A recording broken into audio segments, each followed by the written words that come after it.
Prices of medicine under the National Health Insurance Scheme have been increased by 50%.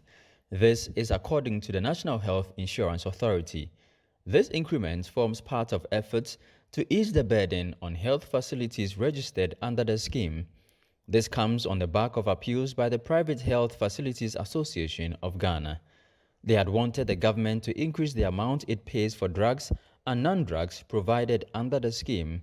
The group premised its appeal on the current economic climate.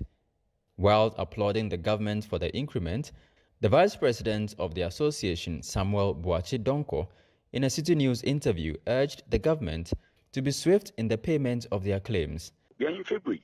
We have not been reimbursed April, May last year. So look at all this. So you have a penalty to pay on SNET from that time up to now. Right? You have salary arrears all this while. You have taken the drug suppliers, drugs, non-drugs. From that time, you are now paying.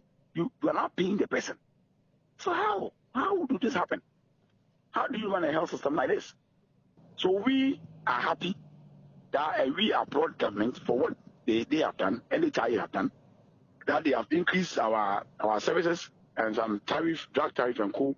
We are happy. It's good. But then if you don't pay the claims, you have done nothing to us. If we even keep long. The group had earlier threatened to partially withdraw its services to the National Health Insurance Scheme clients.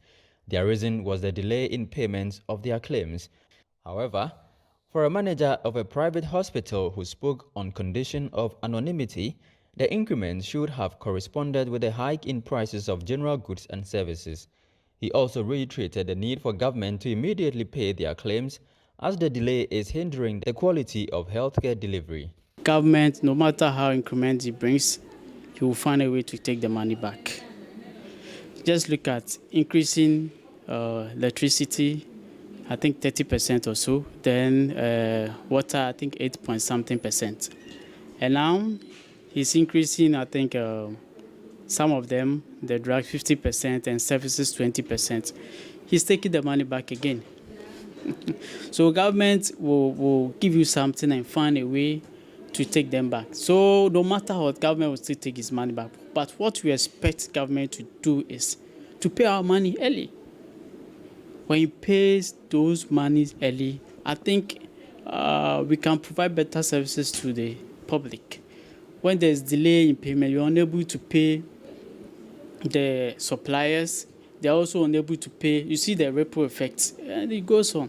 So the most important thing is government to pay. If you fight for 100%, government will bring another thing to take the money back. So with that one, government is so smart to take the money back.